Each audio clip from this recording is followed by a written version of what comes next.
อยากเห็นนโยบายเกี่ยวกับด้านการศึกษาของเด็กเจนถัดไปค่ะ เพราะว่าการศึกษาเป็นสิ่งที่สำคัญมากที่จะทำให้เด็กคนหนึ่ง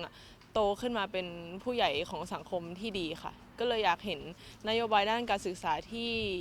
ครอบคลุมกว่านี้แล้วก็ให้สิทธิ์ให้สิทธิ์เด็กที่ด้อยโอกาสได้มากกว่านี้ค่ะ เด็กบางทีที่เขาอยู่ในพื้นที่ที่ห่างไกลอะไรเงี้ยค่ะเขาค่อนข้างที่จะไม่ได้รับการศึกษาเลยเพราะฉะนั้นเราควรระบุไว้เป็นนโยบายแล้วก็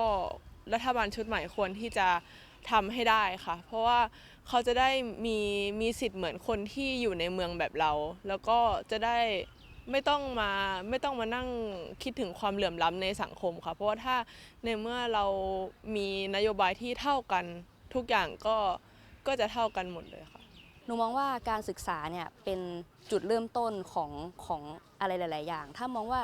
เยาวชนคืออนาคตของชาติสุดท้ายแล้วเยาวชนก็ต้องเกิดจากการศึกษาก็เลยอยากเห็น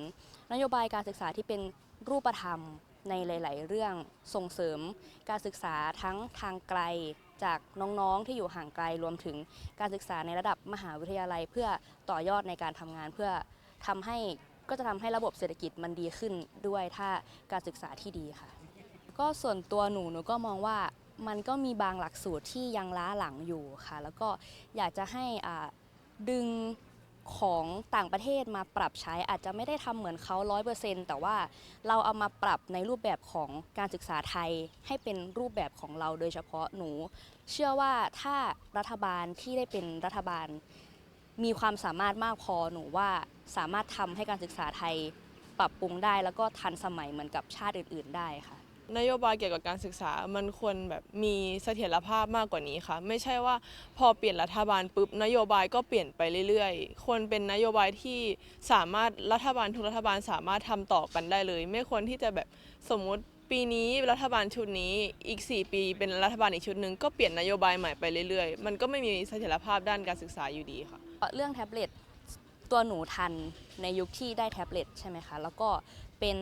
ค่อนข้างห่างไกลแล้วก็ได้แท็บเล็ตแต่ว่าแท็บเล็ตที่ได้มาก็ไม่ได้ครบทุกคนแล้วก็จะต้องมีสัญญาณ Wi-Fi จะต้องมีอะไรหลายๆอย่างหนูมองว่าถามว่าจำเป็นไหมมันก็จำเป็นแต่ว่ามันไม่ได้เหมาะกับน้องๆทุกๆคนค่ะเพราะว่า